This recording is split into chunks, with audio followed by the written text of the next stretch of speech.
Hey guys, tonight we're embarking on a journey not into your typical pristine fairy tale realm, but into the tactile world of wool blankets, the comforting glow of wood smoke, and the sometimes eerie whispers bouncing off the cold stones of an ancient castle.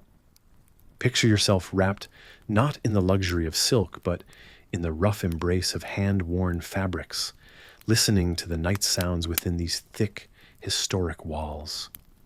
And oh, did I mention, you probably won't survive this era with comfort as a guarantee. So before you get comfortable, take a moment to like the video and subscribe, but only if you genuinely enjoy what I do here. I'd love to hear where you're tuning in from, so post your location and local time in the comments. Now dim the lights, maybe turn on a fan for that soft background hum. And let's ease into tonight's journey together. With your senses tingling from the imagery, let me walk you closer into this world where the simple touch of woven wool against your skin speaks volumes of the past. You're inside a formidable stone structure, a stark contrast to modern-day aesthetics. Here, luxury is translated differently. The crackle of firewood and the faint scent of burnt logs provide warmth, filling the air as it wafted through every chamber. The wool blankets you're covered with were painstakingly crafted by cottage industry artisans, something that feels personal compared to today's mechanized production. In a time not so distant in history, these woolen treasures offered essential warmth against the chill of stone, showing a resilience at odds with their soft texture. You might recognize the smoke-laden aroma clinging to your nose, reminiscent of a time when indoor heating was dictated by fireplace efficiency rather than a thermostat. As you adjust to this simpler way of living, your eyes wander across tapestries hanging from the walls, their vivid colors dimmed by time, yet each thread telling tales of valor, conquest, and sometimes scandal. Each object within this space is a relic of the lives lived here, like time travelers peeking into the very essence of everyday medieval existence. As you nestle deeper into the woolen warmth, a thought crosses your mind. How did they thrive through the long, dark winters with little more than this to sustain them? An unusual detail, perhaps, is that heated stones were often placed at the foot of beds to stave off the creeping cold, a practical contrast to today's electric blankets. Historians still debate whether the tales of people sleeping in curled-up positions to maximize warmth were an exaggeration or a testament to human adaptability. The gentle hum of stories emanates from every corner as the castle whispers its forgotten truths to those who will listen. Your fatigue begins to murmur along with them, drawing you into a trance-like state. In this bastion of stone, time itself feels still, every moment echoing with possibilities untold.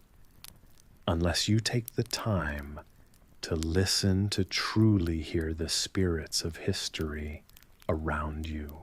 The cold stones, too, have their story. They speak of resilience and the patience of builders whose great-great-grandchildren hear only their echoes. You're reminded again of the unique harmony between man and nature that created something lasting, something meaningful.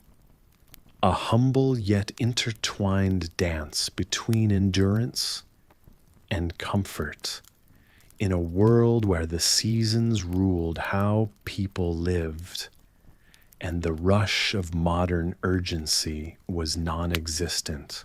Here you find a sense of peace, wrapped in the stories woven with the threads of those who dwelled here long before you, surrounded by truths and fantasies sheltered by these ancient stones. As you breathe in the air seasoned by centuries of life, you find yourself contributing to the story, your existence etched softly among its whispers. It's a delicate balance drawn through time between the here and now and the ever-present then. Let the gentle symphony of crackling firewood and the soothing cold turn your thoughts inward. Settle your mind and cradle your spirit as you sink deeper into this night, awaiting what dreams may appear. You carry with you an odd assortment of items. There's the honed glint of knives that catch the moonlight in slivers, the gentle flutter of feathers that might have belonged to birds long forgotten, and the curious tang of fermented honey in a jar that sloshes slightly as you move. You walk through ancient streets, lined with cobblestones, under the knowing eyes of statues commemorating heroes whose names have faded into whispers. As you stride quietly, clever and unnoticed, you remember the tales told in dark corners over flickering candlelight. The knives you carry aren't just for show. They're reminiscent of the tools crafted by medieval apothecaries who sliced and diced for their potions and remedies. Back then, possessing such things without a license could have brought trouble. You, however, revel in the freedom of possessing such whispered skills without the bureaucracy of formal recognition. It's liberating, perhaps dangerous, but you trust your own experience more than any document. The knives do not seek to harm, but to carve a pathway through the dense tapestry of history itself. With a feather-light touch, you weave through time, wondering what secrets lie in the cracks of worn pavement beneath your feet. Historians still debate whether some of those alleyways were once trodden by the feet of mercenaries or philosophers. As you pass, you let your fingers graze the old stones, imagining the life that once pulsed through these arteries. In your pocket, the feathers seem to twitch, as if acknowledging the invisible flutter of wings from epochs past. Feathers light as secrets kept through generations hold stories of a world that once knew the rhythm of travel across open skies. They tell of ancient rituals, possibly linked to druids who adorned themselves with such plumage to commune with the forces of nature. You feel the brush of a breeze and imagine it to be the breath of history murmuring its cryptic messages, wishing to be heard. You pause by a fountain that gurgles softly in the night air, its design a testament to the ingenuity of Roman aqueduct builders. It's said the Romans designed their water systems with such precision that some of the techniques remain unmatched even today. Despite their many advances, the exact method of how they calibrated the water pressure so perfectly remains uncertain, mystical, as the shadows you pass through. With a gentle click, you open the jar of fermented honey. The smell, potent with time's alchemy, mixes with the night's cool air. Ancient civilizations revered this nectar as a gift from the gods. Some even believed it held the power to grant immortality. You let a droplet fall onto your tongue, the sweet, sharp flavor whispering of lands where the sun sets into endless desert sands. As you wander, You contemplate the stories contained within every element you hold. Each object, knife, feather, honey serves as a key to doors of understanding. Understanding not just of the world around, but of the world within. You imagine how in medieval times, unsanctioned knowledge could have led to high accusations, perhaps even claims of witchcraft, for those who dared to explore beyond the accepted norms. Yet here you are finding your own way through shadows. Each step a testament to ideas that could light up darkest nights. The experience you've gathered whispers its quiet wisdom, more trustable than gold-embossed papers hanging forgotten on ancient walls. A soft murmur of a question arises within you. Does history shape us, or are we in constant dance, ever reshaping history? It's then that you see it. A shimmering figure in the corner of your eye, perhaps an apparition born of the hour and the reverie, or maybe just a projection of your thoughts manifest in the folds of a sleepy city. With curiosity piqued, you follow its intangible trail, trusting in the tools you carry and the unlicensed wisdom that guides you through the unending night. There's a glint of early sunlight streaming through a distant window as you take your first steps into a medieval apothecary. It's as if the entire room is encased in a gentle amber glow. Dust motes swirl lazily in the light, creating an ethereal dance that makes the room seem alive. You glance around, taking in shelves, cluttered with glass jars, peculiar tools, and countless labels written in scrawled Latin text that you've no hope of deciphering. The air here is thick with the smell, a blend of earthiness, sharp spice, and something else, something bitter. Your fingers graze against a cold, heavy stone mortar, worn smooth from years of use. It's surprisingly comforting in its solidity, a testament to the timeless pursuit of health and balance in a time long before antiseptics and antibiotics. The apothecary, a wizened figure with eyes gleaming with wisdom and perhaps a touch of madness, nods at you as if inviting you to explore. You find yourself drawn towards a wooden rack filled with an array of small unlabeled vials. Each is brimming with a liquid that seems to catch what little light there is and hold it captive. One vial in particular grabs your attention. It's filled with a dark, thick substance that swirls lazily when moved.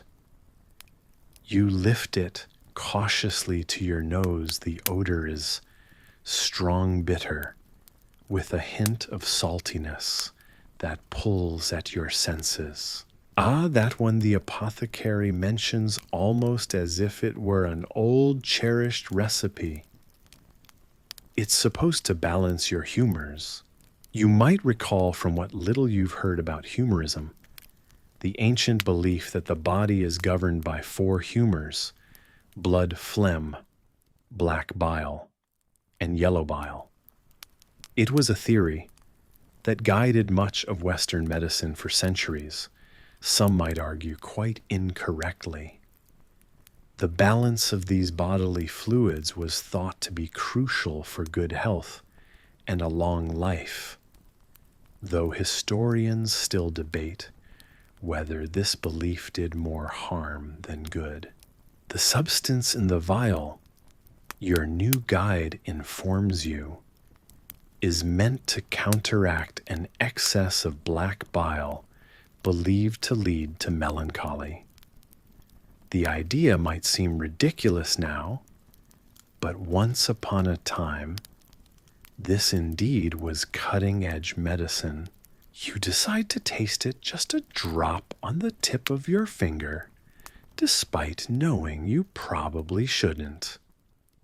The bitterness hits your tongue first, followed by an unexpected saltiness, a taste as complex and confused as the ancient beliefs it came from. The apothecary watches you with a knowing smile, as if aware of the quiet absurdity you're experiencing with that modest drop of history on your tongue. Nearby, there's a cluttered counter covered in parchment. You notice a drawing, a crude diagram of human anatomy. It reminds you that there was a time when the inner workings of the body were far more mystical than scientific, when explanations found their roots not in biology, but in the alignment of stars or the content of a physician's dreams. And yet this notion of balancing one's humors, of seeking equilibrium within oneself, has a strangely comforting allure.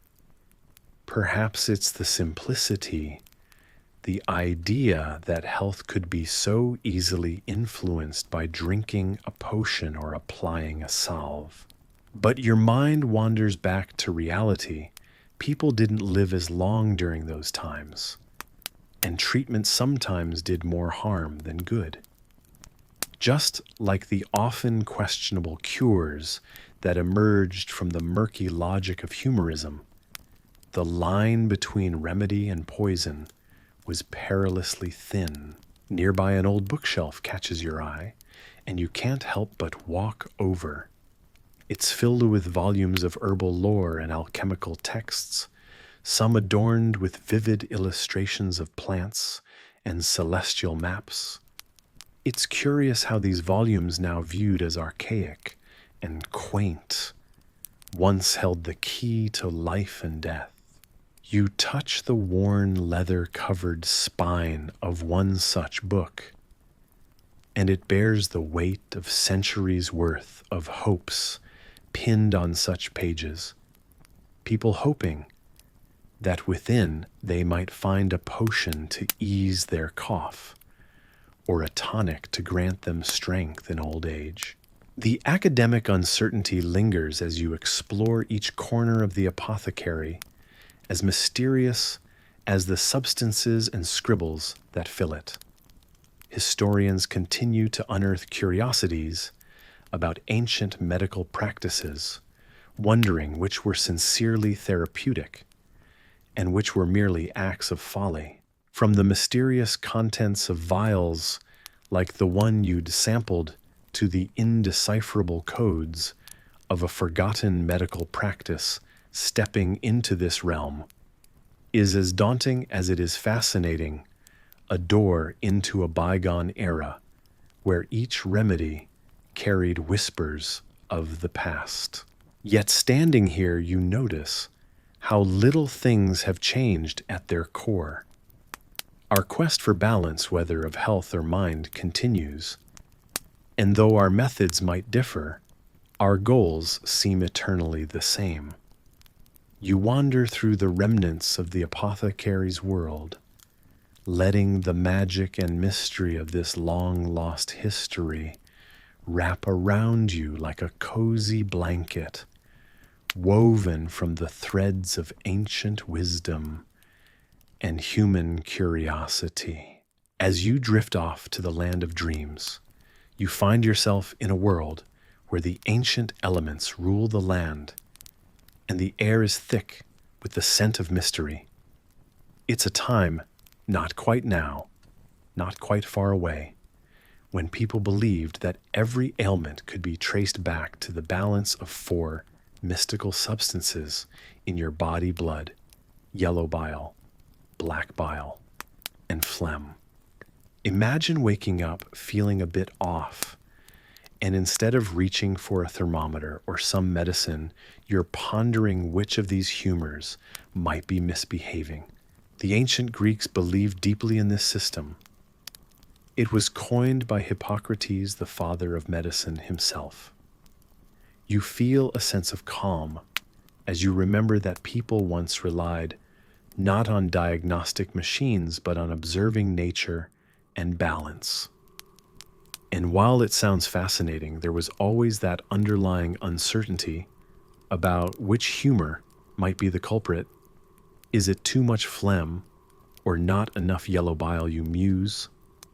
Sometimes they say scholars would debate if a bloodletting would solve your woes, or perhaps a nice concoction to warm your insides and set things right. Imagine the day has begun and you're wandering through an ancient village. The streets are abuzz with people exchanging goods tales, and of course remedies. Traders from distant lands bring exotic herbs believed to bolster different humors, calling out in various languages as they flaunt their wares. In the softly shaded archways, healers sit with stones and mortar grinding leaves into pastes and mixtures, each carefully pondering the impact on blood bile and phlegm. There's an old belief, perhaps charming, perhaps a bit eerie, that if you were showing signs of melancholy, it was not just your mood, it was your black bile inviting sadness. The villagers would suggest foods to balance out this bile, maybe a broth, shared with friends, to lift spirits quite literally, by altering your internal balance. Historians still debate whether this ancient worldview was more superstition than science. You recall smiling at the idea of catching up on the latest symposium via smoke signals. Just as we're getting comfortable, imagine a surprise. A fact that's perhaps even more curious than the rest. Did you know that Roman philosopher and statesman Seneca once mused about the four humors he often wrote to friends about keeping one's humors in check, not by indulgence, but by reason? A reminder that even historical philosophical debates and science were inseparable from everyday life.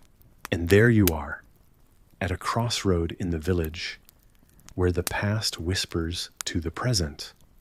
You take a moment resting on a stone bench, feeling the warmth of the sun bouncing off the cobbled streets. The four humors might be out of balance, but the world around you feels vividly, surprisingly whole.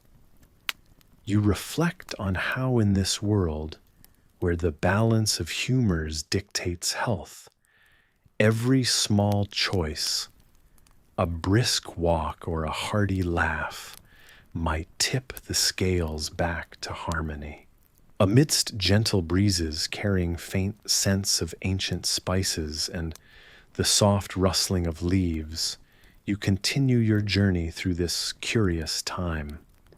The villagers, with their simple but intricate approaches, have somehow breathed life into the likeness of an era where balance was not just a concept but a way of life. You close your eyes, letting the night's tranquility embrace you as shadows dance upon the walls, hinting at tales untold and knowledge yet to be shared. A shallow cut across your forearm, a brisk sting that transforms into surprising calm. You feel the warm trickle of blood, a sensation far less terrifying than anticipated. It's mesmerizing, really.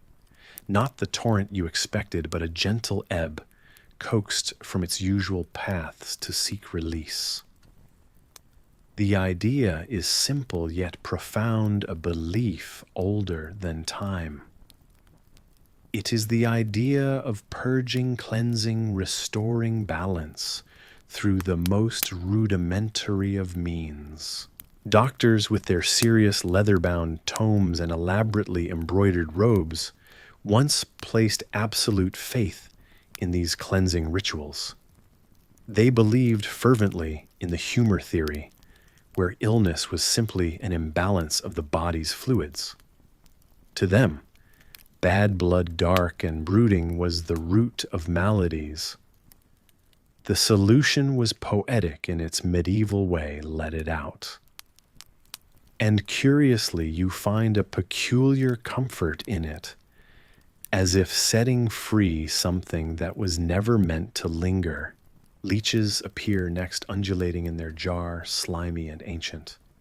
Altogether odd creatures, yet, in another era, their usage was cutting-edge medicine. The leech, a small, tireless physician that worked tirelessly to remove your affliction, or so they thought. You gingerly let one settle onto your skin. Its method is intrusive but gentle, all part of the ritual. Historians still debate whether this practice was more harm than good. Yet in the moment there's an odd peace in surrendering to such an odd procedure. You recall how these customs evolved, shifting and changing across cultures and times. From the ancient Egyptians to the healers in distant Asia, each precious drop of blood, a dialogue between the living and their ancestors. The small crimson trails are now stories, though deciphered, still full of enigma and depth. A surprising detail that lingers across the pages of dusty manuscripts, a mixture of meticulous care and respectful fear, dangles like a spider's web. Even superstition finds its way into the heart of medicine, feeding the belief that health springs from such mysterious rites and the relentless cycles of nature. As dusk settles beyond the window, allowing soft moonlight to bathe the room, your mind drifts. You find solace in the rhythm of the old ways, strange yet tender. The gentle hum of forgotten practices dances with the soft patter of rain outside, mirroring the serene flow of thoughts and murmurs, tethered to the very essence of healing. The room around you is silent, the world reduced to whispers and sighs that echo the age-old tales. A study in paradoxes, where ancient wisdom mingles with irrational dread, much like a lullaby, sung to caress even the most restless of souls. You wonder, was there truly wisdom in the old practices, or merely a reflection of humanity's intimate dance with uncertainty? The leech, now satisfied, slips away, and you are left in the comforting haze. These strange procedures, rituals, really paved the pathway for today's modern medical marvels in ways unseen and unexpected. Though we now see them shrouded in curious disbelief, their stories remain woven into the tapestry of historical medicine. They were every bit as much about the mind as the body, offering a psychological balm as well as a treatment. As you drift in this imagined reverie, the blend of histories and shadows of past beliefs, there exists a filigree of fascination. In every leech and bloodletting scar lies a testament, an understanding that life, though uncertain and often bewildering, is a journey through which countless pathways emerge, leading even the most anxious heart toward peace. And so, in the gentle beating of the rain, in the subtle throbbing of your pulse, you rest. Perhaps it is not shared wisdom, but a hidden comfort in the notion that though the journey is riddled with mysteries, humanity's pursuit of healing, ancient, odd, and sacred, always pushes forward, chasing the light, and carried by the hope that, with understanding, balance can be restored. Sleep finds you embraced by the calm certainty that tomorrow holds new wisdom, the dance of history and hope gently spiraling on. You find yourself wandering through the bustling streets of ancient Carthage. The salty air tousles your hair, mingling memories of home with the distant roar of the marketplace. Stalls overflow with brightly colored fruits, olives, and small clay vessels, brimming with the very lifeblood of the city wine. The crowd moves with a rhythmic blend of chatter and barter, but it's not the vibrant trade that has piqued your interest today. You're drawn instead to a small, well-trodden lane that leads to a humble healer's abode. Here, ancient wisdom pulsates in the atmosphere, swirling with the scent of herbs and oils wafting through the air. Inside, you catch glimpses of the tools of the trade clay jars of various substances, piles of dried herbs, and measured amounts of curious concoctions you can only assume hold magical properties, at least back in their time. A patient sitting nearby with a deep gash on his arm engages in a treatment that might surprise you. The wound is rinsed with one of those rich, fragrant wines. It's clear and red, staining his skin with a pigment that seems to speak of both luxury and necessity. You see, in this era, wine wasn't just for revelry. It held significance in therapeutic practices. The acidic nature was believed to cleanse wounds effectively. This technique might leave you wondering whether you'd survive such a method with your own modern sensibilities, but those ancient Carthaginians trusted it well enough. Once the wine is swabbed away, the healer's hands dive into a pot containing what appears to be sheep fat. The thick substance is carefully packed into the wound, an unorthodox choice that seems almost too simple. However, there's a historical precedent here. Ancient texts suggest that the fat acted like a balm, believed to warm the injury and draw out any lurking impurities. If you thought that didn't sound quite scientific, you're not alone. Historians still debate whether this warming theory was purely psychological or had some unknown basis in the healing properties of lanolin. As you watch, an unexpected detail emerges. Sometimes when sheep fat was not readily available, ash would be used instead. Yes, the same ash you associate with cold fireplaces or scattered remnants from a cook fire. This isn't as strange as you might think. It is said that the ash could dry out the wound and ward off infection, absorbing anything harmful left behind by the wine's cleansing. Amid these observations, you're struck by the resourcefulness of these ancient practices. While you might not swap your modern medicine cabinet for sheep fat and ashes, there's an undeniable ingenuity in how the ancients made use of their environment.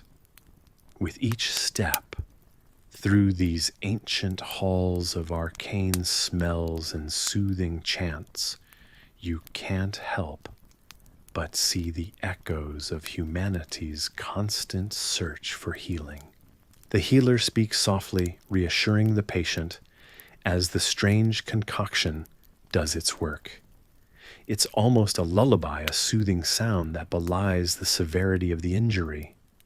Outside, the city continues its daily rhythm, unchanged yet forever evolving to the whims of history.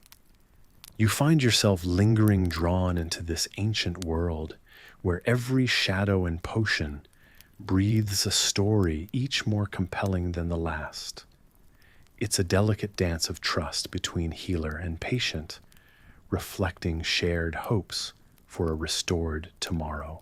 In this world of age-old wisdom and captivating methods, it's easy to lose track of time. The sun begins its descent, casting long, gentle shadows that promise the comfort of approaching night, just like the careful ritual of shepherding a wound towards health.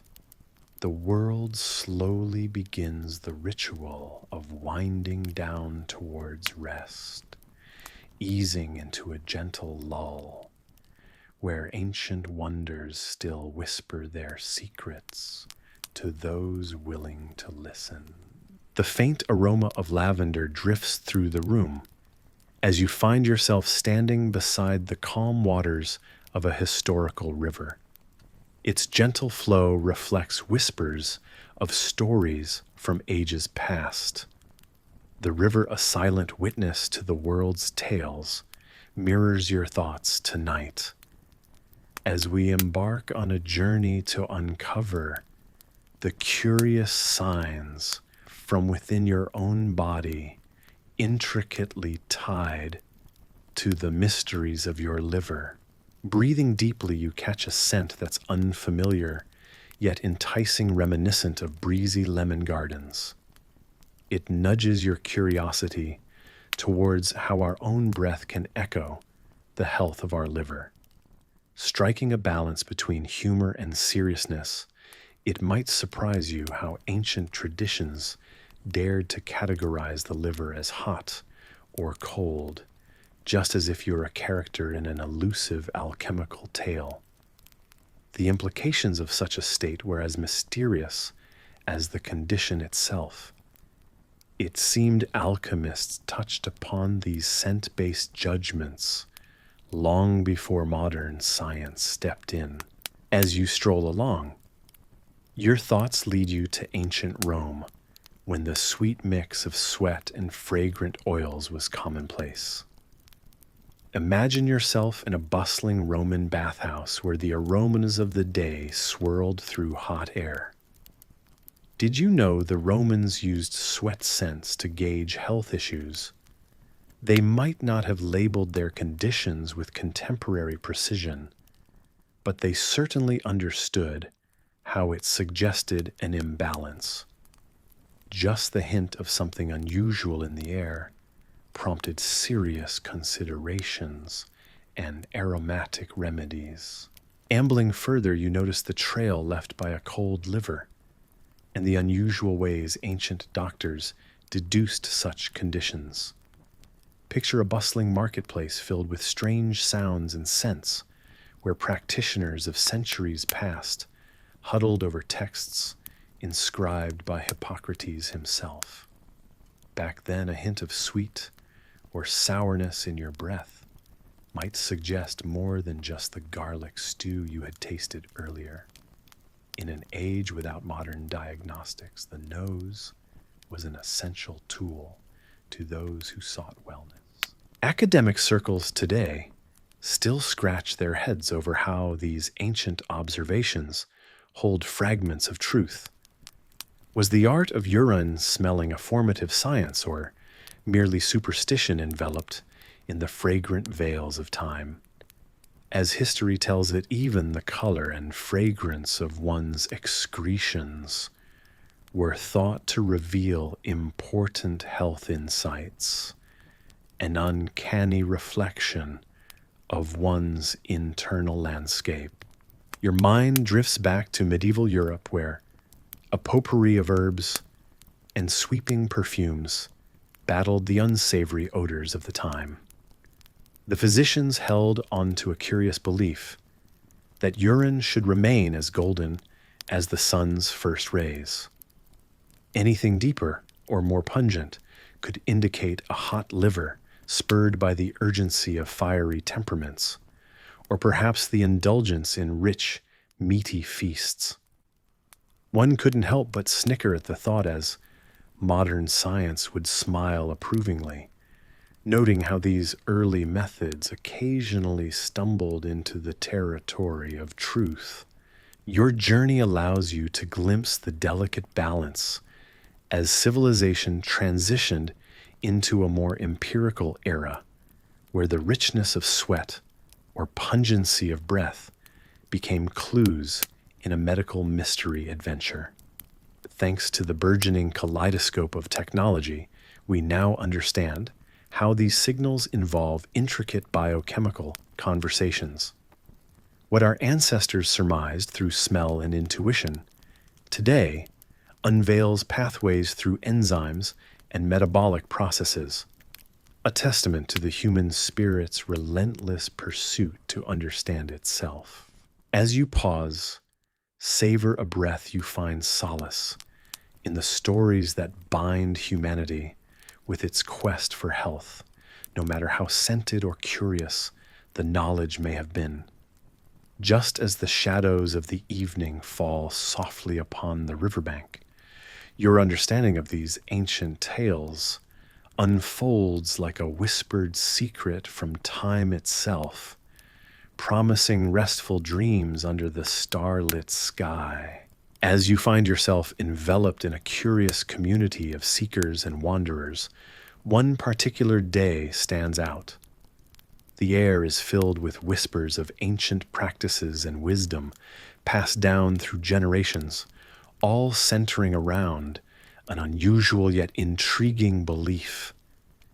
Hair is thought to trap heat and even toxic air, as if our very tresses are net-like protectors, capturing the world's chaos, so we might not inhale too deeply of it. This notion might make you chuckle a bit, imagining your own hair bristling with unseen villains. You can picture its strands waving like a forest of tiny, diligent sentinels at the ready. In a community where traditions mingle like colors on a painter's palette, the idea of shedding such anxious tangles becomes a liberating act. Historians still debate whether these practices were rooted more in practicality or spiritual hubris.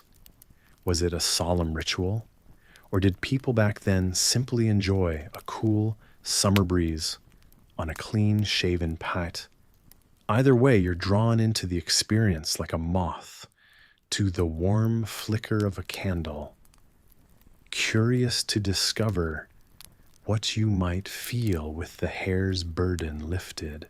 You're guided into a sun-dappled courtyard where elders sit among the young, and the adventurous tools and preparations spread before them. Here, the ritual of shaving is unveiled not just as a practical hygiene routine, but as a spiritual cleansing. It's said that shaving the head not only cools the body, but could also bring tranquility to the spirit, loosening the grip of stress and the tangles of turmoil. Imagine the soft scrape of a blade, the rhythmic snip-snapping of scissors, the whisper of hair once heavy on your head, now another memory drifting away. The sun's touch, once hindered, now becomes a warm embrace directly upon your scalp. It's an intimate moment involving self-trust and a leap of faith in simplicity. The ritual suggests letting go not just of heat, not merely of worry, but of any lingering doubts holding onto your strands.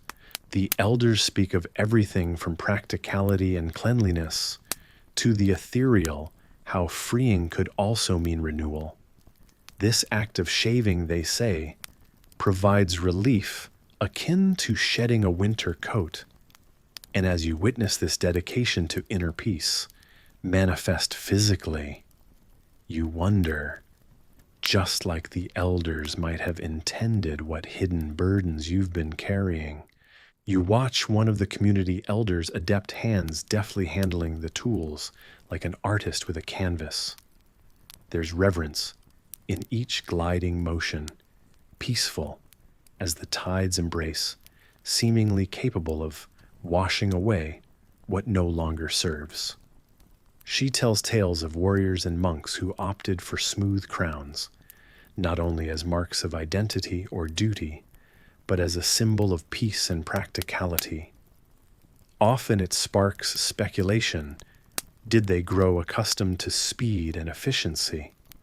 Or did the bare scalp serve as a constant reminder of humility? Such stories intrigue you, blending history with human nature. You observe the knowing smiles of those who've experienced this many times, understanding things you might be about to learn firsthand. Some say, removing the hair can even sharpen your thoughts, unfettered by the world's tangled mess. It takes only a sliver of curiosity or perhaps a light-hearted dare from a new friend, and you decide to give it a try yourself. There you are, seated gracefully on a weathered stool, eyes closed, as the hum of gentle razors begins to dance around your head. Any apprehension you might have felt gives way to calm curiosity. The cool air on your freshly bared scalp is invigorating, almost electric, as if a host of forgotten sensations had suddenly remembered to introduce themselves. With each pass, you feel a release, like the exhale of a deep breath you didn't know you were holding. As the final strands fall away, your spirit feels just a bit lighter, as if tiny burdens have fallen right along with them. You open your eyes to the knowing nods of the observers. Yes, they seem to say you have joined a long line of seekers, those trusting enough to let go, just for a moment, and embrace the unexpected beauty of simplicity. In the quiet aftermath of this unburdening, you feel a reassuring sense of ease, a serene reminder that sometimes letting go is its own act of bravery. And as new possibilities unfold before you, just like the countless others who have participated in this ritual, you recognize the quiet triumph in these quiet, shared acts of transformation. Through this simple act, life feels refreshingly untangled. You glance around the dimly lit room where the scent of beeswax candles permeates the air. Shadows flicker gently on the walls as you settle into an old wooden chair. The hard seat creaks under your weight, and you can't help but imagine the countless others who have sat here before you. You're in a small barber surgeon shop, a place that seems to blend the domestic and the daring, the mundane, and the mercifully quick. You allow yourself a moment of reflection, pondering the curious mixture of comfort and alarm that accompanies a visit to such an establishment. The barber prepares his tools, the light gleaming off the sharpened edge of the razor blade. It's odd to think that these same hands could deftly trim a beard to perfection, or else be employed to cut away a festering boil. The procedures are practical, efficient, surgical, in a time before surgery as you know it today. No anesthesia here, just a piece of leather to bite down on, and perhaps a prayer murmured under one's breath. As the unspoken tension grows, you find yourself musing about the barber-surgeon's dual role. In medieval times, barbers were known as tonsors, and their repertoire included not only giving you a fine shave, but also performing bloodletting and tooth pulling. They had a monopoly on minor surgical procedures, a practice that started when monks, the official healers, were forbidden from practicing because of a papal decree against clerics shedding blood. This twist of fate opened the door for barbers to expand their roles, an adaptation born of necessity. Historians still debate whether this heritage is visible in today's professions, but some argue that remnants of this dual role can be observed in the complex services modern grooming establishments sometimes offer. It's a tantalizing thought that behind every precise haircut, there might be a faint echo of this historical precedent, a sliver of the healing arts among the scissor snips. The sound of the chairs creaking steady and rhythmic draws you back to your present setting. The barber pauses, noticing your slight tension. With a confident nod, he reassures you, his expression a reassuring blend of empathy and unsentimental expertise. You relax slightly, comforted by the shared understanding that time has merely refined, not entirely changed, his practical wisdom. As you gaze absent-mindedly at the various instruments laid out, some familiar, others less so, you recall a surprising tidbit of knowledge in Renaissance Italy. It was common for barber surgeons to perform the skin incisions during autopsies, a task usually reserved for more highly educated physicians.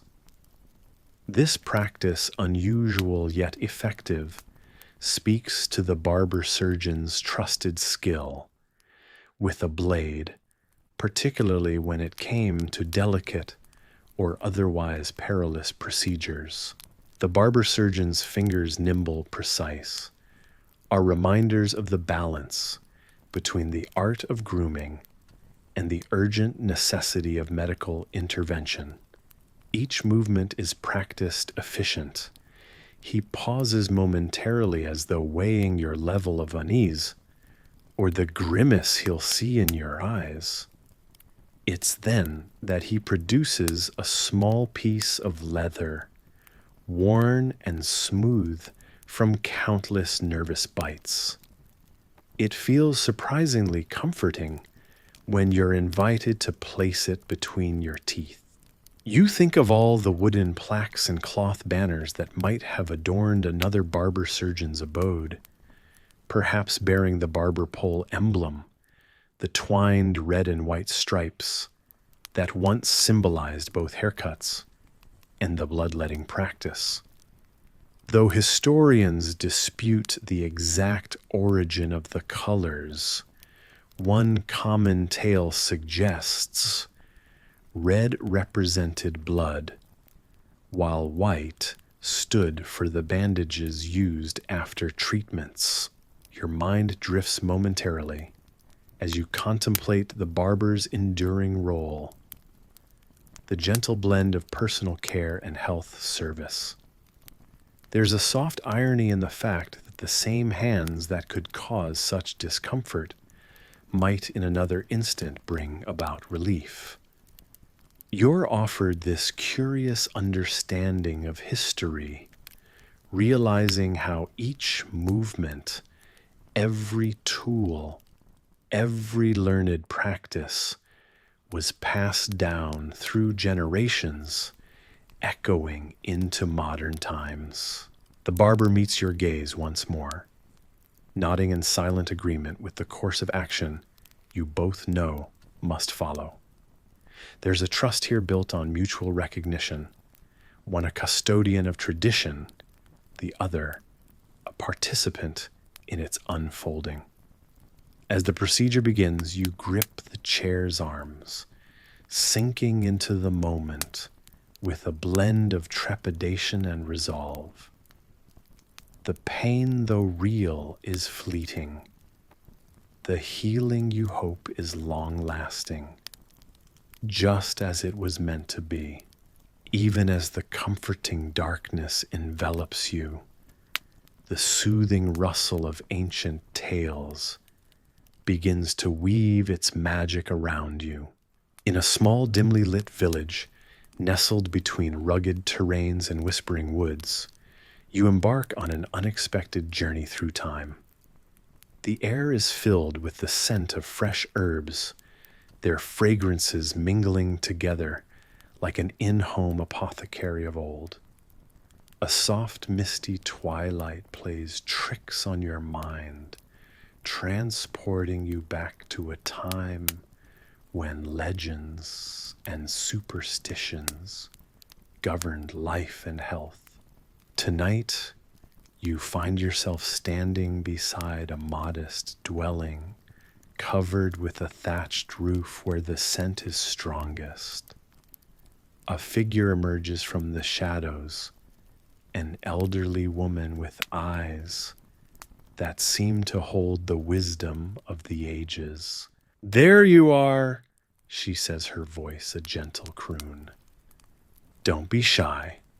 Not many dare to visit after dark, especially not now with spirits roaming." You chuckle nervously, feeling your skepticism waver in the face of her unwavering belief. She beckons you inside with a knowing smile. Inside the room is small, adorned with shelves, filled with pouches of dried herbs, bottles of mysterious tinctures, and bundles of garlic hanging from rafters. A tiny cauldron bubbles softly over a low fire, emitting an aromatic steam that clears your sinuses, reminding you of how effective simple remedies can be, though you do wish for a more modern approach at times. "Garlic is our secret," she remarks, noting your gaze. Crushed, boiled, or worn around the neck, it keeps illness and spirits at bay. Not that you'll find me wearing it about town like a strange necklace, but many have lived by such practices. Her explanation wraps you in curiosity, stirring an appreciation for the simplicity and depth of folk medicine. The garlic's use is not merely culinary, but a respected tool within the wisdom of those who came before. There's a comforting reliability in the notion, simple and pure, just like putting fresh milk out for the household brownie, a bit whimsical, a bit practical. As your fingers trace the textured pods hanging lightly above, she shares how the village has utilized herbs for centuries. "These old ways," she continues, "they've been passed down generation to generation. There's a reason science caught on to what our grandmothers knew." You listen as she narrates tales of times when every ailment, physical or supernatural, found its remedy under the watchful eyes of such village healers. Yet amidst her stories, there remains a touch of mystery where fact and folklore blend seamlessly, a place where one can't be certain if a ghostly encounter was real or simply an old tale spun to lull children to sleep. Historians still debate whether the use of garlic truly kept away spirits, or if it was merely a convenient explanation for the inexplicable. You feel the warmth of the fire at your side, aware of how stories have often served as a shield against the unknown. She clasps your hand in hers, her touch surprisingly delicate. Believe or doubt as you will, but these little cloves have saved lives when logic faltered. With a touch of light-hearted sarcasm, she adds, "And if not, at least you'll keep to yourself a safe perimeter from those with sensitive noses." You smile, appreciating her humor and the cheerful glow of the room. Stories intermingle with reality, creating a tapestry that connects you to something larger than yourself. These small traditions, each one a thread in a vast woven heritage, feel grounding against the uncertainties of the modern world. As she wraps a bundle of herbs with care and offers it to you, you understand this isn't just about warding off illness or unseen spirits. It's a legacy of love, knowledge, and protection offered from one generation's hands to the next. Time bends, shaped by stories you never realized you carried within you until now. You feel comforted in this gentle caress of history, humbled by the depth of ancient knowledge. The village sleeps around you silent except for the occasional night bird and the rhythmic beating of your own heart. Beyond her doorway, the night whispers its age-old lullaby, inviting you to dream deeply under the same stars that have watched over countless adventurers like you. As you step back into the cool embrace of the night air, you know the stories shared carry more than mere cautionary tales.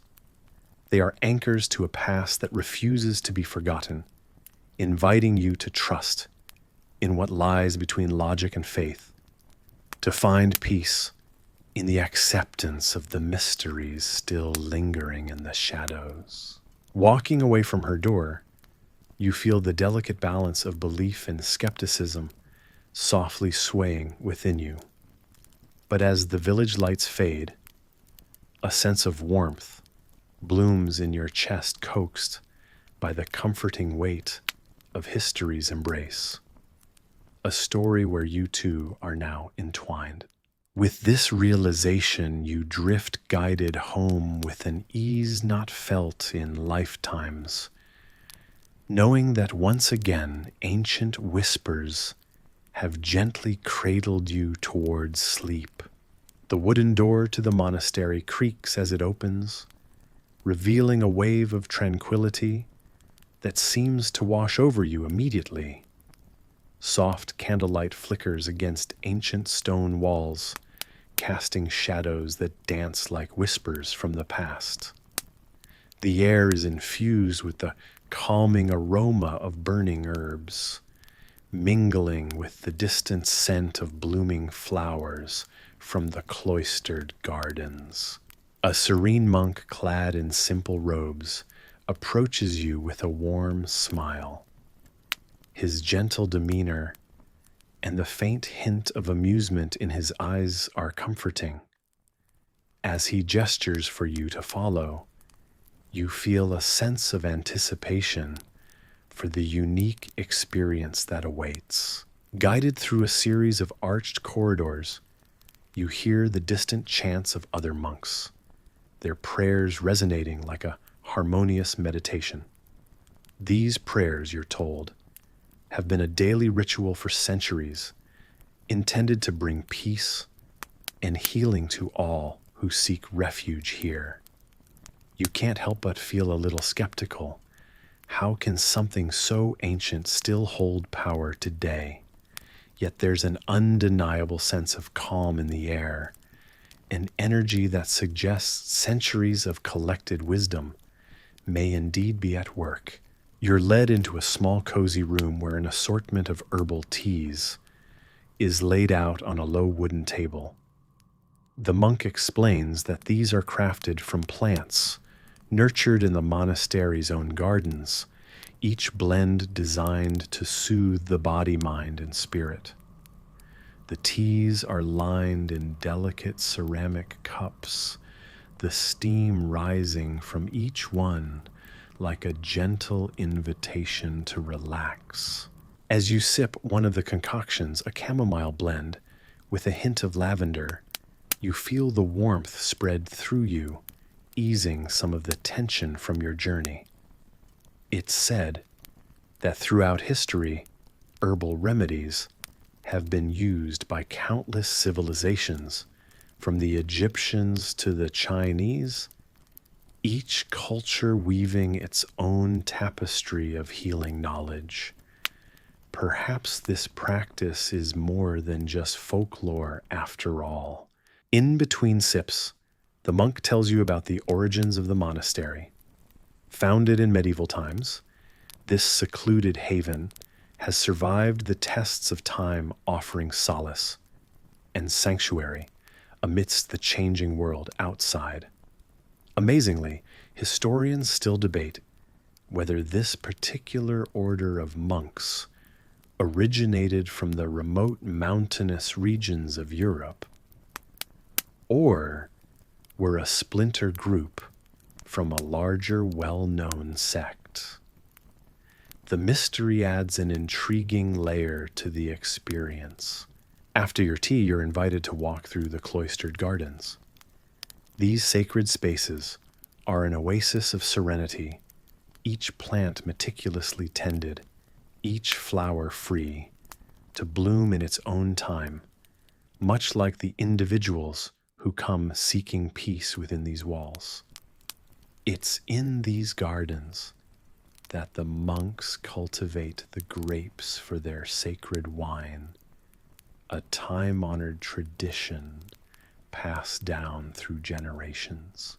As you stroll along the cobblestone path, the monk explains that wine has been an essential element in religious and cultural ceremonies for centuries, revered for its symbolic and purported healing properties. You find yourself at a small terrace shaded by grapevines, clusters of plump grapes hanging low, basking in the gentle afternoon sun. The monk describes how these grapes are carefully harvested and turned into wine, embodying the essence of these tranquil gardens. You're offered a small sip of the sacred wine, its rich, earthy flavor filling your senses. Even if you hold a touch of skepticism about the healing powers attributed to such practices, you can't argue with how comforting it all feels. The monk raises his own glass, offering a toast to history harmony and the hope that continues to bring people like you to this peaceful retreat. As you sit there surrounded by nature's gentle embrace, the harmonious chants from the monks echo softly in the distance, a reminder of the continuity and dedication that defines this place. You reflect on the history. You are now a part of the layers of stories that have unfolded here before your visit and will continue long after you've left. There's an unusual detail you learn as the conversation flows. The sacred wine, the monk claims with a chuckle, is rumored to have been responsible for a particularly lively and infamous feast attended by monks from across the region sometime during the Renaissance. Historians still debate which legendary figure might have been present, adding a touch of playful mystery to the otherwise solemn tradition. The day wanes and the sun begins to lower in the sky, painting the gardens in shades of gold and amber. The sense of unease you carried with you earlier has dwindled, replaced by a deep, soothing reassurance. You lean back, allowing yourself to be enveloped in the calming atmosphere of this sanctuary. As the serenity of the evening sets in, you find your thoughts beginning to slow, the cocooning warmth lulling you toward a gentle rest. The rhythmic hum of the monk's chants outside mingles with the soft rustle of leaves, creating a lullaby that weaves through your consciousness. With each breath, you let go of the outside world, the serene monotony of the prayers and the lingering taste of wine, guiding you into a slow descent toward peaceful slumber. You remind yourself that finding such rare, tranquil havens is a gift, one that offers the promise of rejuvenation and quiet reflection. In the quiet companionship of the moment, surrounded by the ageless beauty of the cloistered garden, you drift into a soft, soothing sleep. As you step into this world, you feel the air is thick, a cocktail of illness and hope. The hospital is overcrowded.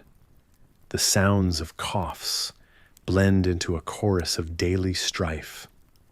In the distance, a nurse treads softly on the worn wooden floors. She nudges an old brass doorknob with her hip, balancing a tray of mysterious, clanking medical instruments. Beds are scarce here, shared between patients like secrets at a royal court. There's something both ironic and reassuring about this time. You see, it's a period where sharing a bed isn't just commonplace. It's practically prescribed. A single bed becomes home to strangers from distant walks of life, each breathing the other's air with coughs and murmurs, weaving an intricate fabric of shared existence. People often say it's God's will when speaking of the maladies that seem to claw mercilessly at inhabitants dwelling in these darkened halls. Among the shuffle of feet and whispered prayers, one catches your ear, detailing an unusual protocol.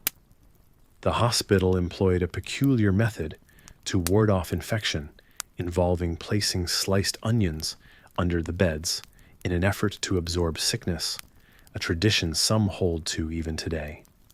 Whether it worked or mere superstition, historians still debate. After all, have you truly lived unless you've trusted an onion to guard your health?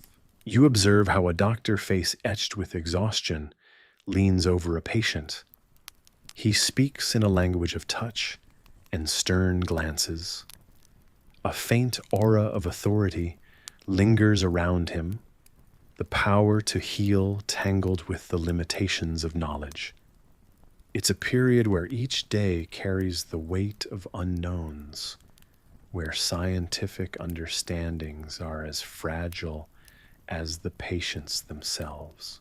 Yet amidst all this, there's something surprisingly resilient about the people you encounter.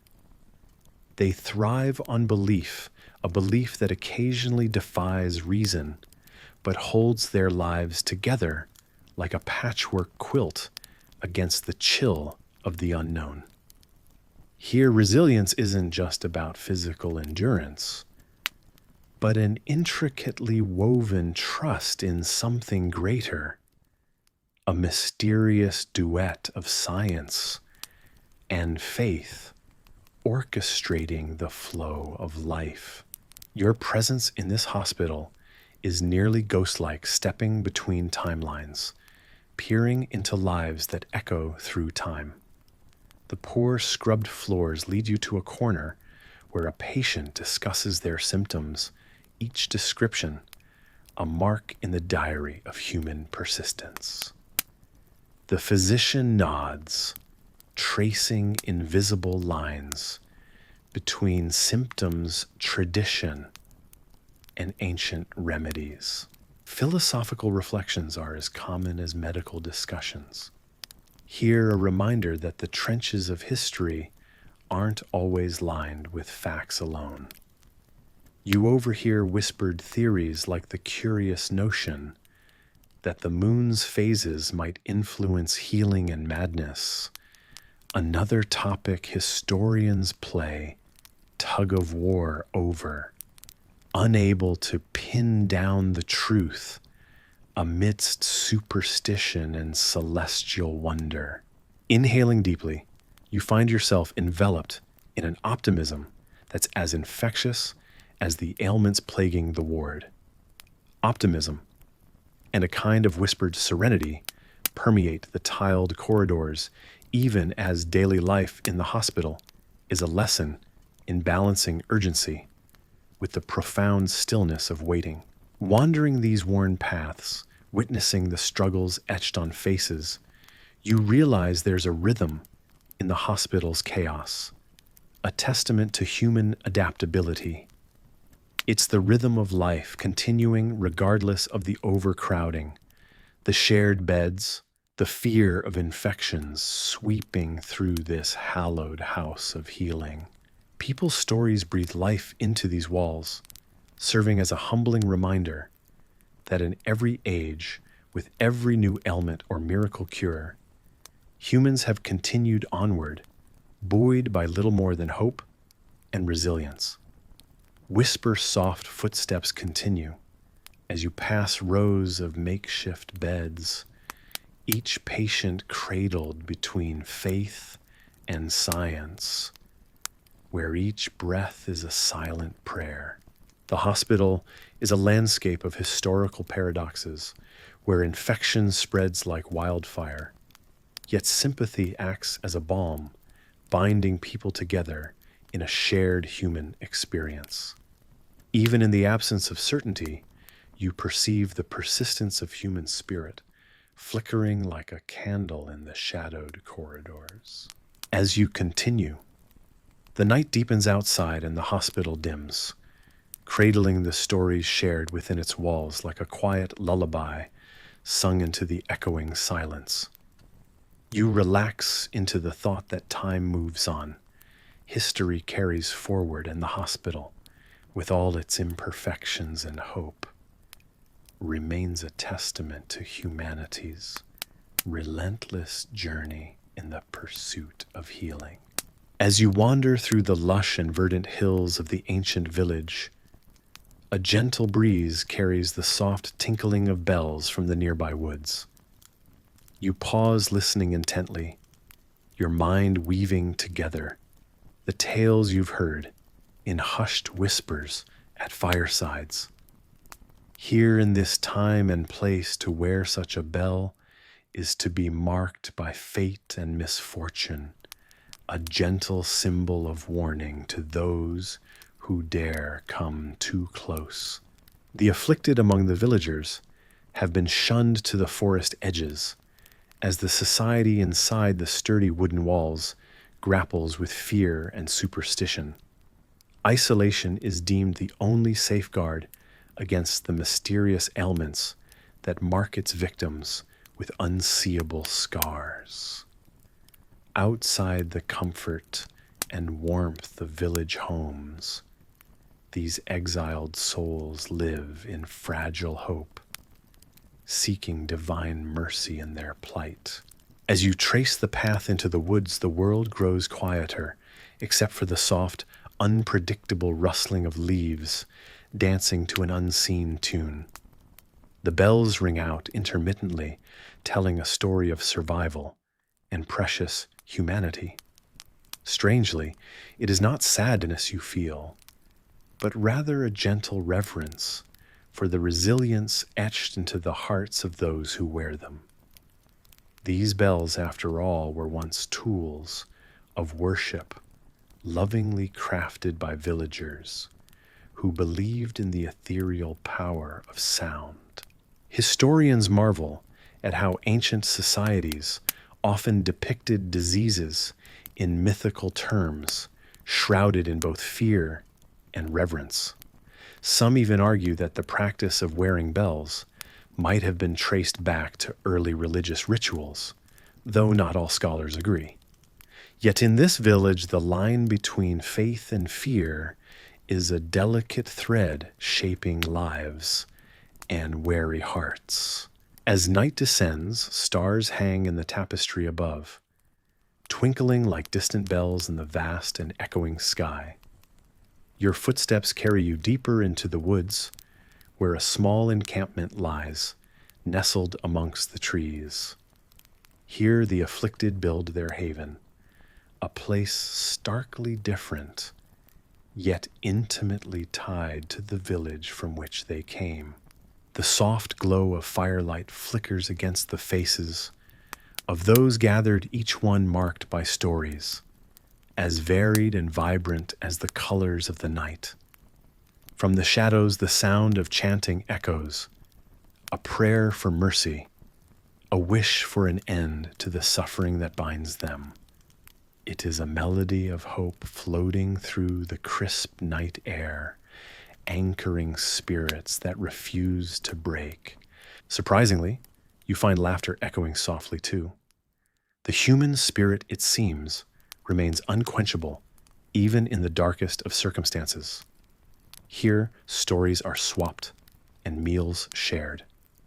The warmth of companionship rings stronger than any bell binding the community in invisible yet steadfast ties. From this view, you see the other side of exile, the opportunity to find strength hidden beneath layers of vulnerability. Once the sound of these bells may have signaled danger, but now, within this circle, they call to each person's courage, shaping a new rhythm that keeps time with heartbeats and hopes. There's a gentleness here, a simple acceptance that life, unpredictable and often unkind, brings together souls in ways unexpected. You sense a determination, a quiet defiance against the odds that threaten to overshadow this community. In the face of fear, they choose faith in each other, in the stars, and in a future where these bells might no longer ring as a warning, but as a remembrance of enduring hope. As the night deepens, you feel it a quiet, reassuring comfort that comes with the acceptance of fate. The bells, once symbols of separation, become a lullaby. Slowly, they begin to fade as you turn to leave them behind, resonating in the silence like a promise that echoes through the land. In moments such as these, you're reminded that history is as much a story of those who suffered as it is of those who thrived. The human journey, interwoven with legends and truths, is filled with choices that shape destinies. And so, as these afflicted souls await divine mercy, it becomes evident that their story is not just one of exile, but of bravery and resilience that continues to inspire and resonate quietly through the centuries. As you wander through the twilight landscape of your imagination, a gentle breeze whispers secrets of ages past. The path before you is paved with stones, each uniquely smooth to the touch, as if polished by 1,000 years of gentle rivers. Here in this timeless place, you might find the line between reality and dream slightly blurred, and perhaps, just perhaps, you feel the touch of magic of a very old kind lingering on the air. The stones beneath your feet are more than just old rock. In this world, some say they hold power and ancient energy channeled directly from the earth itself. Historians still debate whether these stones were placed here by human hands, or if they stood long before we learned to shape the world around us. What is agreed upon, though, is their mysterious nature. In this arranged chaos, you might sense the purpose. Each stone is set deliberately in a pattern you can almost but not quite decipher. As you walk, you're reminded of the elixirs of life. Those mystical potions that lore tells us were brewed by alchemists who understood the natural world so well they could harness its energy. You've heard tales that these elixirs required specific recipes, guided by celestial bodies and rare ingredients to awaken their full potential. People relied on such beliefs to draw hope from the stars in the soil, a hope that the right mix could cure any ailment. The night sky above you is vast, an endless canopy under which countless stories have unfolded. You think of ancient civilizations, people who gazed at the same stars, interpreting their alignment for guidance and healing. They believed that the stars influenced more than just the tides they shaped destinies. An unusual thought crosses your mind. What if the stars truly did influence the ways these stones were arranged? It's a tantalizing mystery, as rich as it is improbable. In every story, there's always an element of disbelief. For instance, during the Middle Ages, a time shrouded in both romance and superstition, people believed in the philosopher's stone. It was said to grant immortality and turn ordinary metals into gold.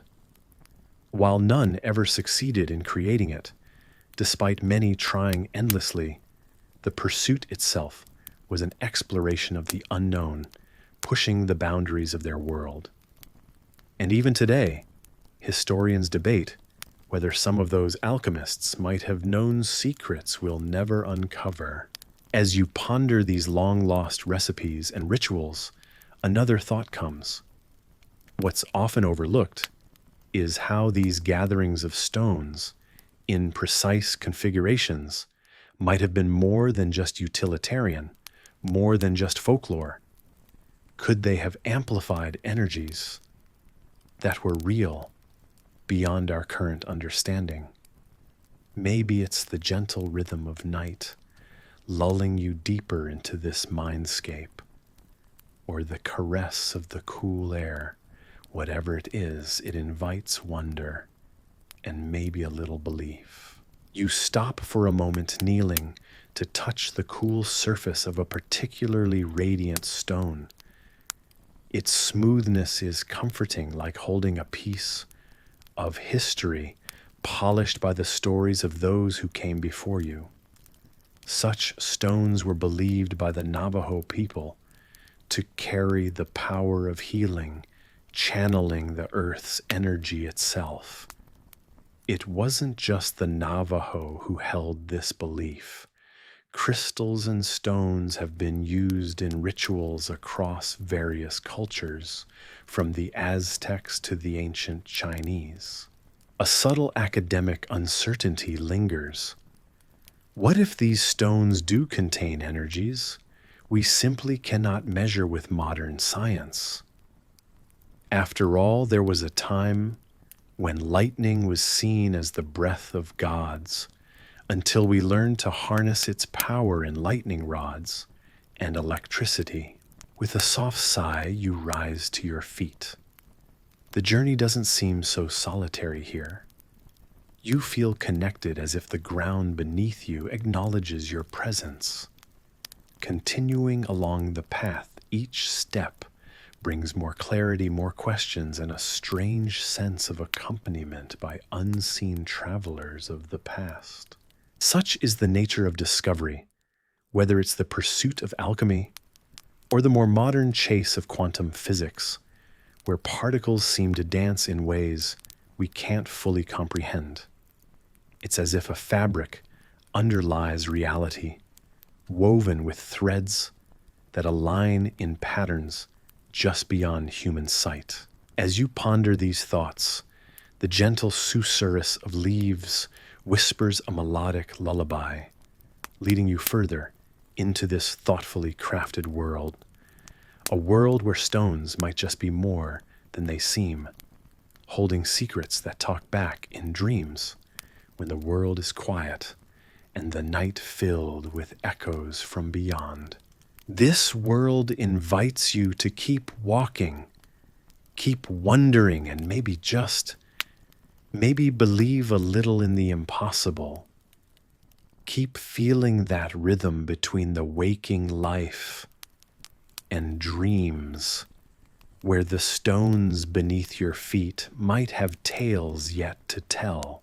As you drift into the gentle embrace of night, imagine a world where the stars above you shine not just as burning balls of gas, but as cosmic guides, their alignments affecting the very essence of your being.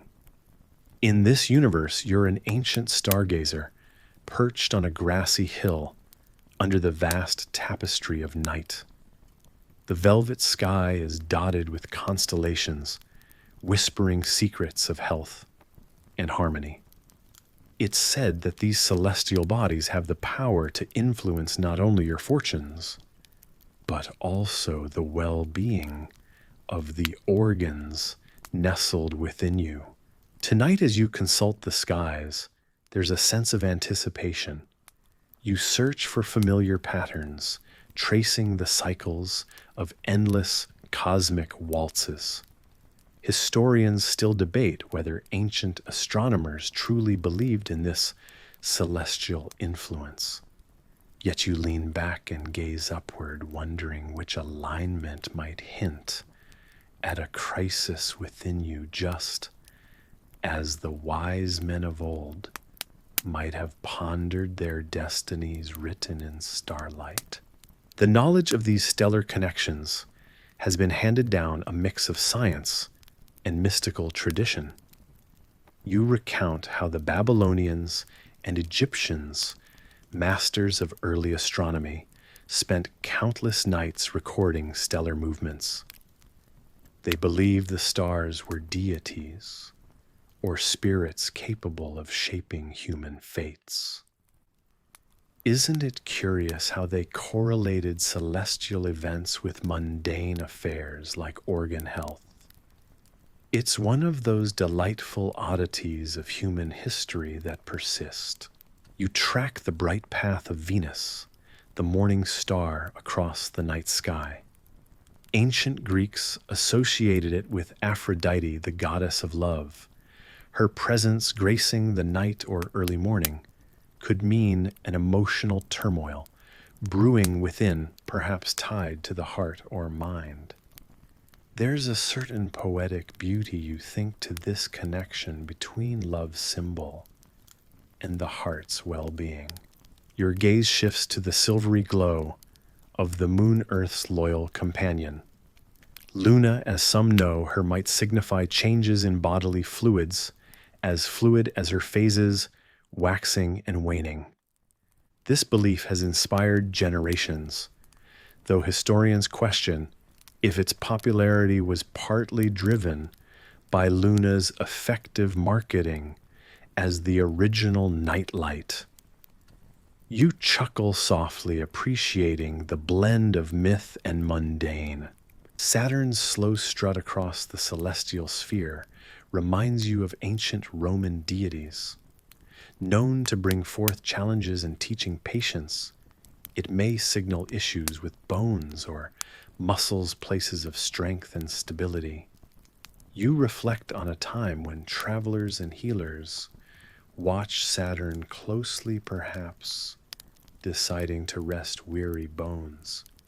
If Saturn appeared ominously low in the sky. You remember 2 stories of Mars and its fiery hue.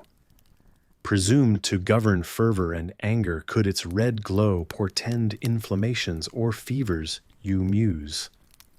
Mars, the warrior planet, incites as much passion in the realm of astronomy as it does in Roman mythology, intriguing in both its potential blessing and its threat. Feeling a cool breeze, you gather your cloak tighter around you. The chilly air brushes against your skin, and the familiar scents of dew-kissed grass and night-blooming flora wrap around you like an old friend's embrace. The rhythm of nature feels as constant and calming as the stars above. In this calm, you find yourself tired, drawn to the companionship of the quiet night. As Jupiter, kingly with its multitude of moons, watches over you, your thoughts drift back to those wise seekers of cosmic wisdom. They believed that Jupiter's grandeur and protective nature brought good health and fortune, yet historians still debate whether this belief was born from experience or hope. With each planetary dance and celestial whisper, you may feel a slight edge of skepticism, as if the stars alone couldn't possibly dictate the whims of your body. The academic community has long pondered this. Were the ancients all-knowing astronomers, or simply romantics of their era? Eager to challenge the ancients' theories, you stretch beneath the firmament, enjoying the paradox of their forgotten science and unfading romance. Maybe tomorrow you'll research more, dig deeper into why they thought lunar phases caused water retention. Or maybe you'll simply keep this myth as a bedtime marvel, much like the goat fat trick you heard about earlier. For now, the uncertainty of stargazing brings a subtle thrill. It's like standing at the threshold of a mystery, one perhaps as unknowable as the universe itself.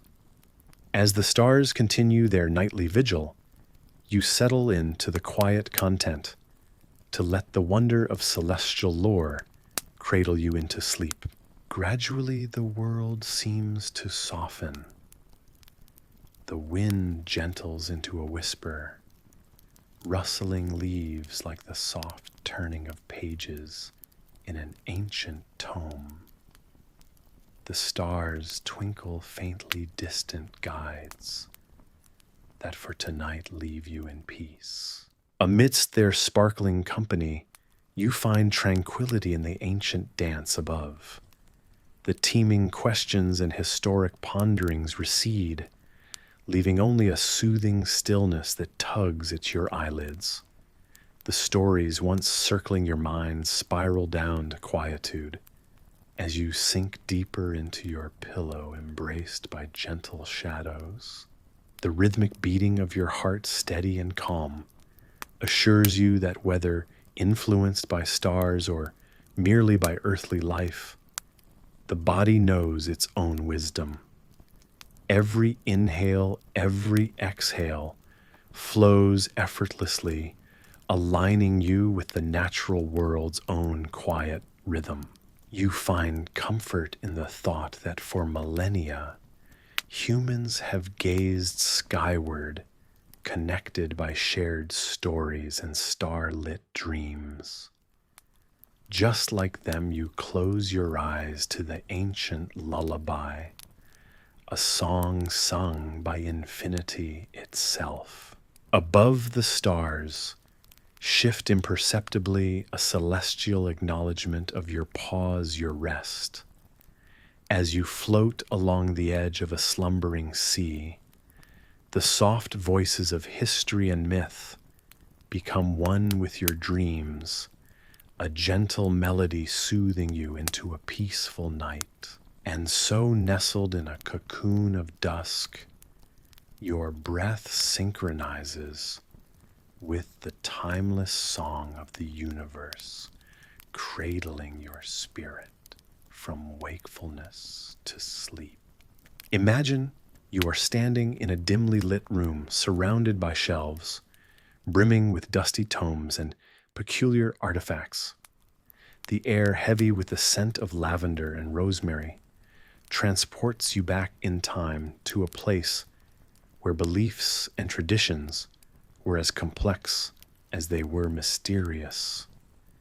Your journey unfolds in an age when people regarded the world with a mix of wonder and fear, where invisible threats lingered in every shadow. Before you, a small group huddles together, their voices hushed with urgency.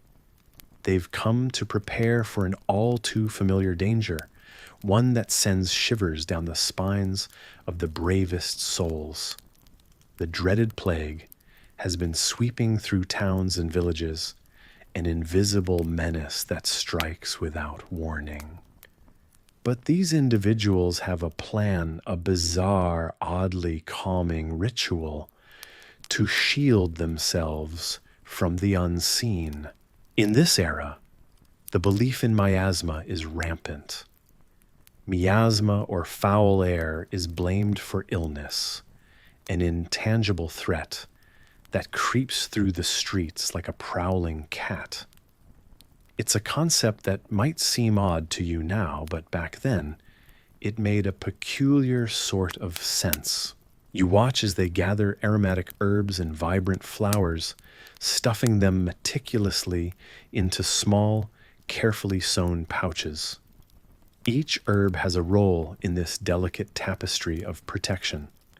Lavender for calmness, rosemary for remembrance, sage for cleansing, and marigolds for their believed healing properties. The finished sachets resemble tiny pillows, an odd mix of beauty and practicality that dangles from belts or sits on windowsills, guarding against the unseen perils drifting in the air. Historians still debate whether such practices held any real efficacy or if they served merely as comforts to anxious minds. Yet in a world where medical knowledge was scant and hope was a powerful remedy, these aromatic amulets carried the weight of survival. Among the assembly, a young apothecary leans over eyes gleaming with the thrill of discovery. In a whisper, they recount tales passed down through time of ancient civilizations that used similar charms to ward off evil.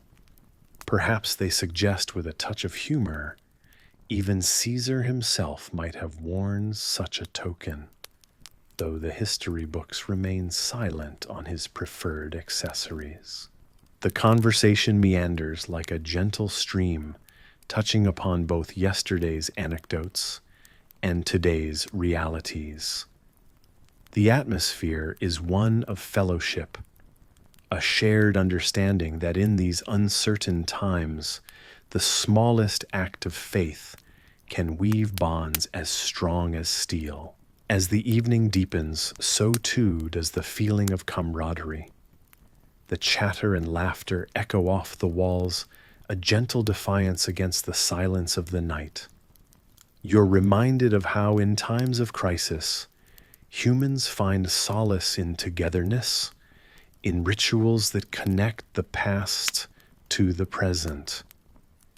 And though the logic of the day may question the validity of such customs, the heart knows better.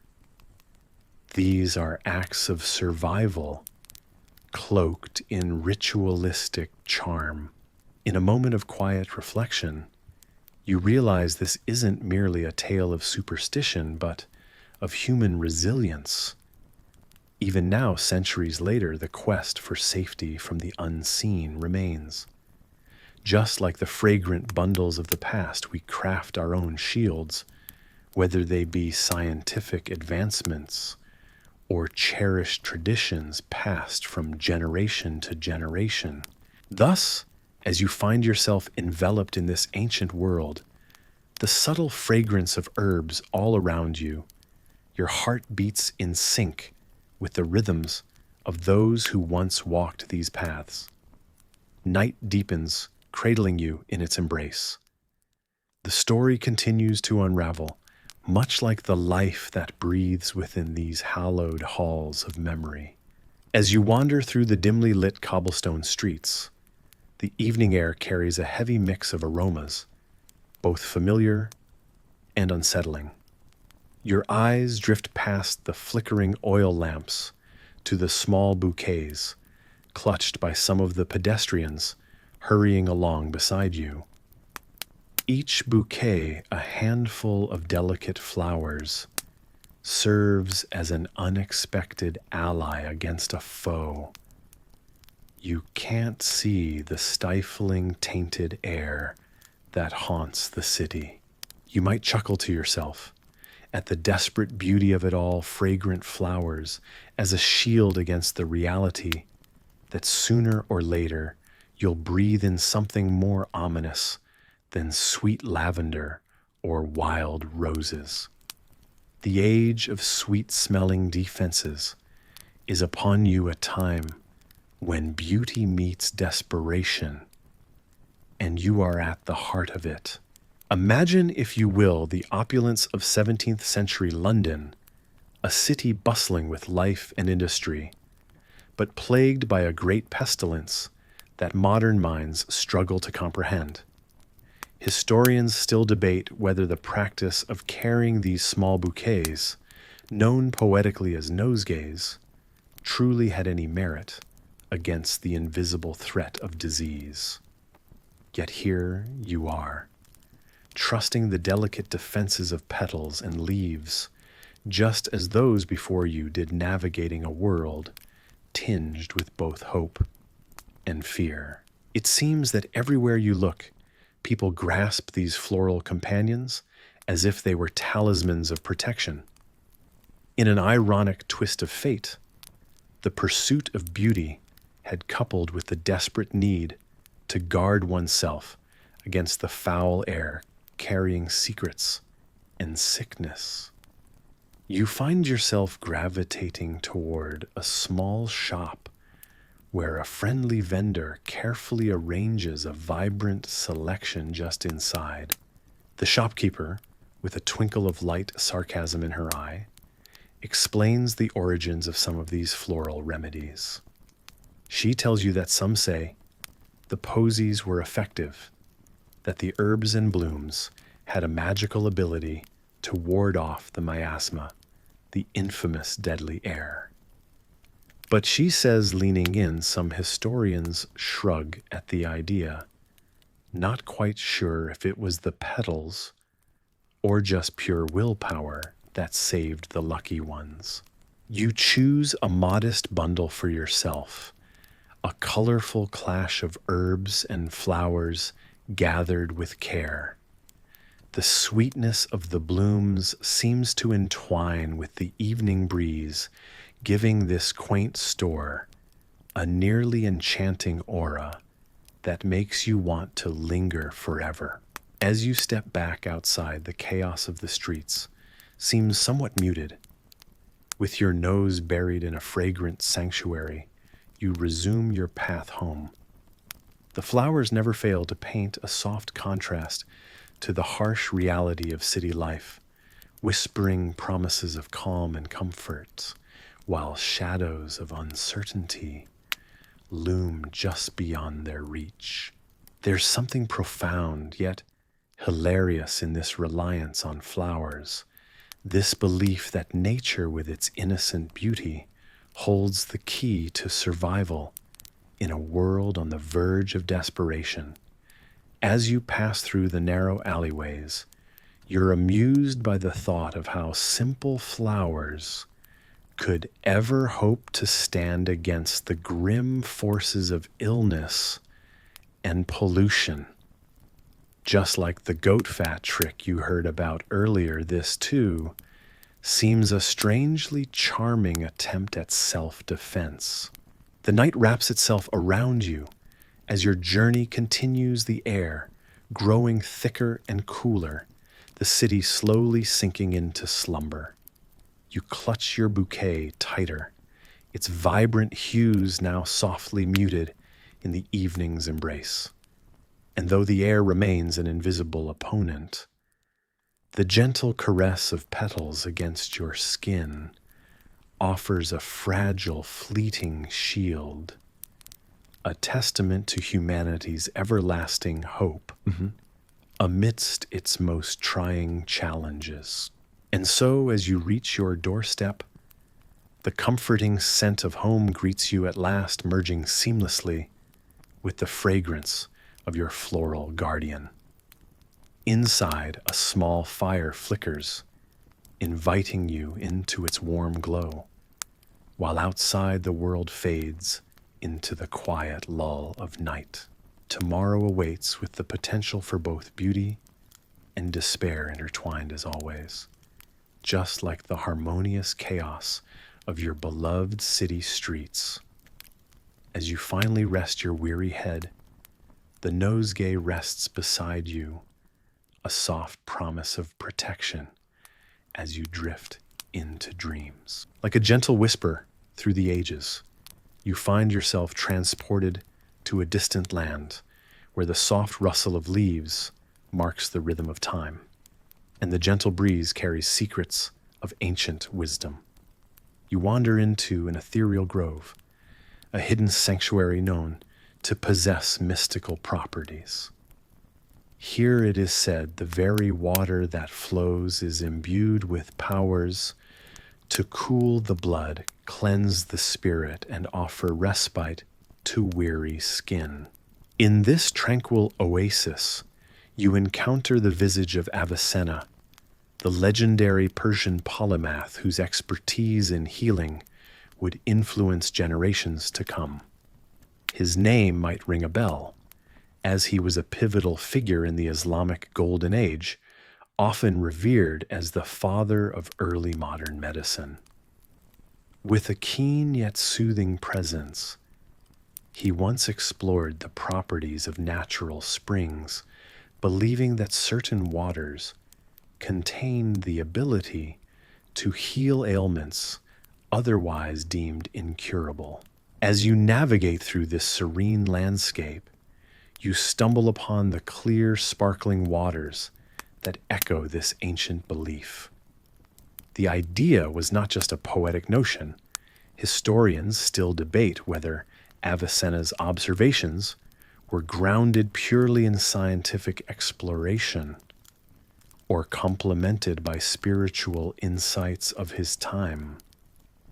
But you pause, captivated by the legend, considering that maybe there's a kernel of truth in the old tales. The soft lapping of water against the mossy stones is reminiscent of gentle lullabies wrapping around your senses. As you dip your fingers into the cool stream, it feels almost as though the water draws away worries, just like the forgotten customs of yore promised. Nearby, you hear the swaying leaves whisper stories of ancient rituals where weary travelers would bathe, seeking renewal, both in body and spirit. Amidst this verdant canopy, an unexpected detail catches your eye: a cluster of unusual, luminescent flowers. Their glow hints at properties beyond the mundane, the kind that medieval herbalists might have eagerly catalogued as potential panaceas. Interestingly, it was a commonplace belief that plants thriving near these mystical waters absorbed some of their healing essence, although whether science agrees is still up for debate. The atmosphere in this grove, with its verdant overgrowth and trickling streams, feels timeless, as though it has witnessed countless pilgrims seeking solace. Such practices weren't unique to this land alone. Across the world, ancient cultures held sacred the idea of nature as a purveyor of health. Even Roman bathhouses were constructed with the belief that water not only cleansed the body, but rejuvenated the spirit, just like this woodland's elusive spring. As you let your mind ponder this captivating blend of myth and recorded history, you sense a faint yet soothing aroma borne by the breeze. It's the scent of fragrant herbs, beds of lavender, and sprigs of rosemary hidden amongst the flora. Such aromatic offerings are believed to harmonize energies within and without, evoking a state of serene calm. The gentle sound of bubbling water becomes a backdrop for your thoughts to drift mercifully, allowing the day's stresses to wash away. This sensation is akin to the ancient curative techniques that balance the body's humors, an idea Avicenna himself might have smiled upon. Historically, the theory of humors dominated medical practices, and transitioning humors were often achieved through careful baths and herbal applications, much like the scene unfolding before you.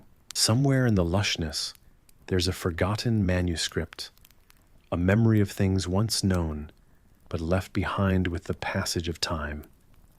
It's a tale as soothing as the murmurous streams themselves, inviting contemplation about past lives intertwined with nature's symphony of wellness. Here in this grove, away from the clamor of modernity, you feel a subtle connection to those seekers of old who yearned for healing mysteries nestled in nature's embrace. The elegance of these surroundings reminds you that the simplest remedies, sometimes brushed off by modern eyes, might hold the solace we often seek.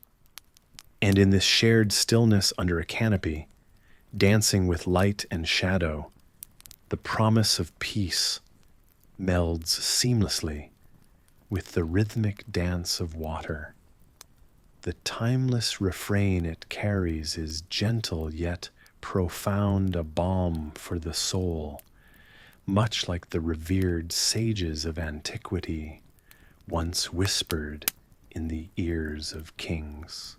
This narrative of discovery, healing, and rest continues to draw you ever inward. You realize that here in this sheltered grove, the mundane and the mystical converge, breathing life into every sinew and fiber of your being. The world outside dims, and the soothing cadence of past and present melds into a rhythm both enduring and serene, a nighttime tale destined to flutter softly into dreams of yesteryear.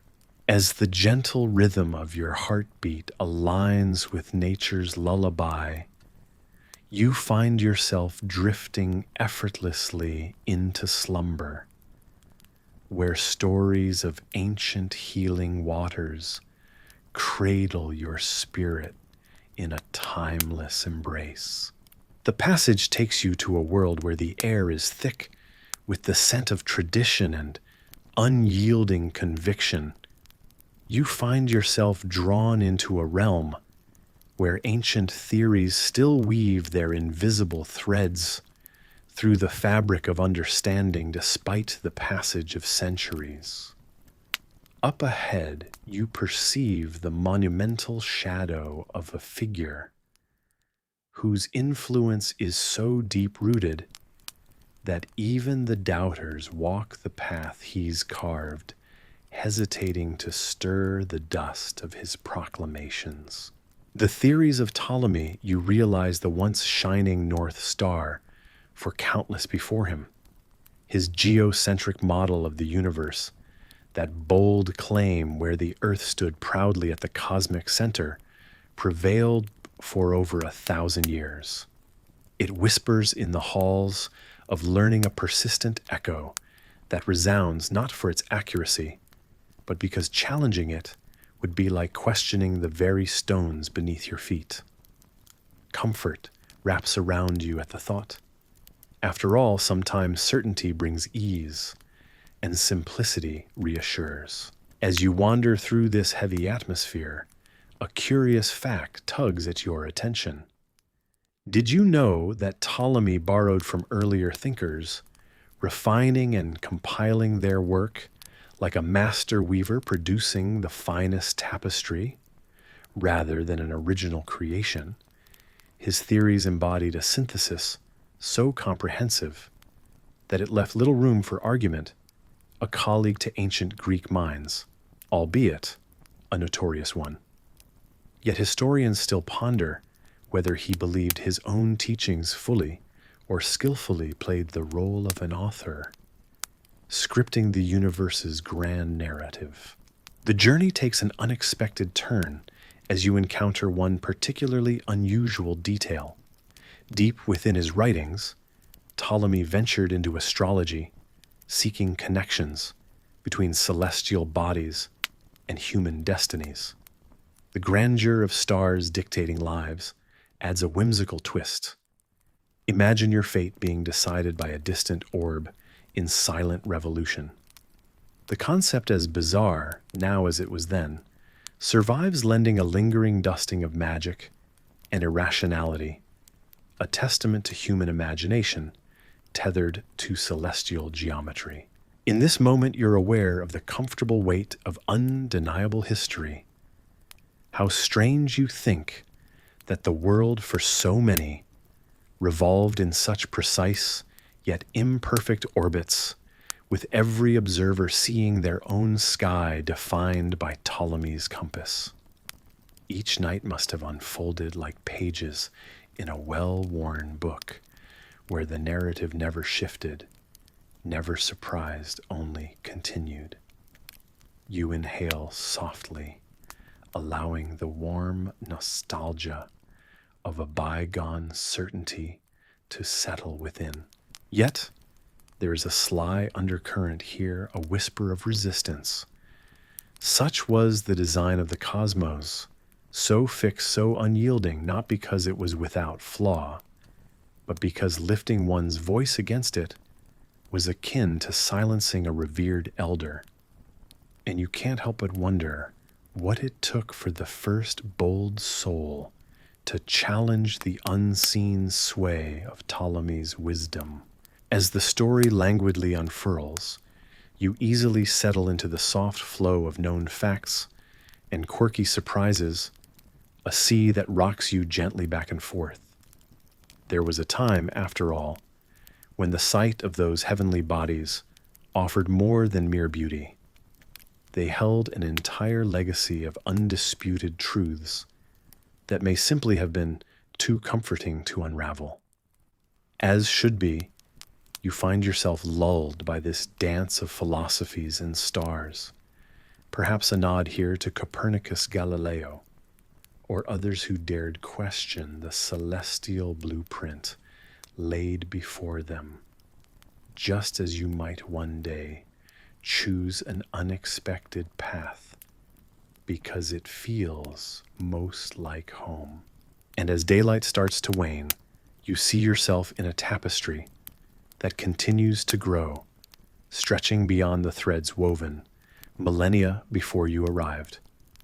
How comforting it is indeed to know that the mystery of the stars, touched by an ancient hand, still beckons those curious enough to trace their fingers along cosmic strings.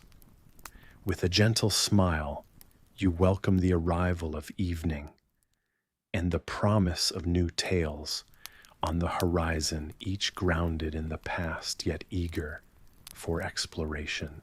So before you get comfortable, take a moment to like the video and subscribe, but only if you genuinely enjoy what I do here. And if you're inclined, share your spot on this blue marble with us in the comments below. Now dim the lights, maybe turn on a fan for that soft background hum. And let's ease into tonight's journey together. It begins in a sprawling European city at the heart of the Enlightenment, a place bustling with ideas and intrigue. Streets are lined with cobblestones, carrying the weight of history as they wind through market squares and grand cathedrals, reaching towards the heavens.